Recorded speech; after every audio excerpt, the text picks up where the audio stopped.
Christ Jesus was a prime example of supreme living during his time upon earth. By living a life of righteousness and peace, he was able to make a powerful impact and a profound difference. Some 2,000 years later, his life is still the standard. He is still the truth, the hope, the light, and the way. His teachings have inspired countless millions to live a pure and love-filled life, thus creating the energy needed for the whole world to shift. Jesus searched for God his entire early life, walking the land believing he was only a messenger.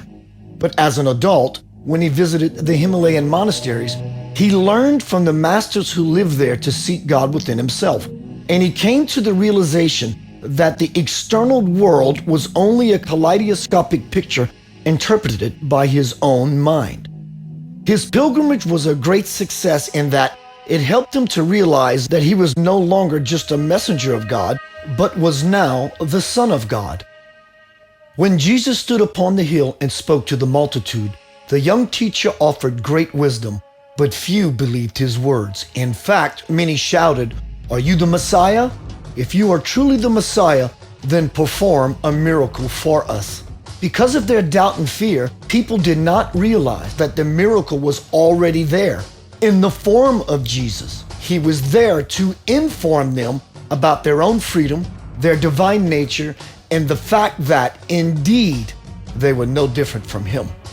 Can you see how so many missed their window of opportunity to reach spiritual liberation because they doubted that he was the Christ? Jesus appeared to be an ordinary man like everyone else, but soon enough, no one could deny his extraordinary presence. Once people believed that he was who he said he was, why didn't they follow him then? Because soldiers, using brute force if necessary, were regularly deployed to bring to a halt all the rabble-rousing that seemed to happen wherever he went.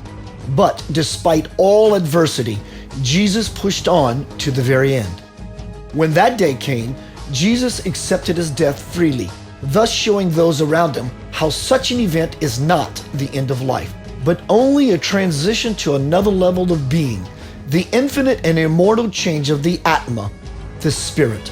For dust thou art, and unto dust shalt thou return.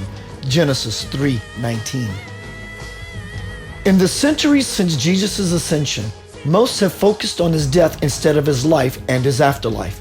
People still seek him on the cross, but he is no longer there. As long as people continue to be bound to that image, they cannot begin to understand the crucifixion metaphor.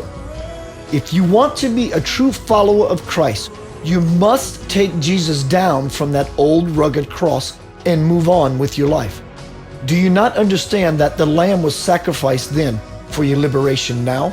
Let me ask you a question.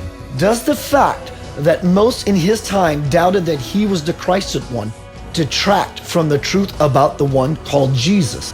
There are many who already accept this 2,000-year-old truth, but know that the cycle of doubt versus truth is happening yet again.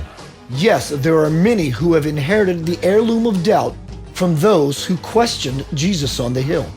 Their misgivings echo now as they did then. If you New Agers think you are messiahs with your "I am God" view, then perform a miracle for us, they say. I ask you, do you want to be one of those in Jesus' time regarded by future generations as one of history's doubters?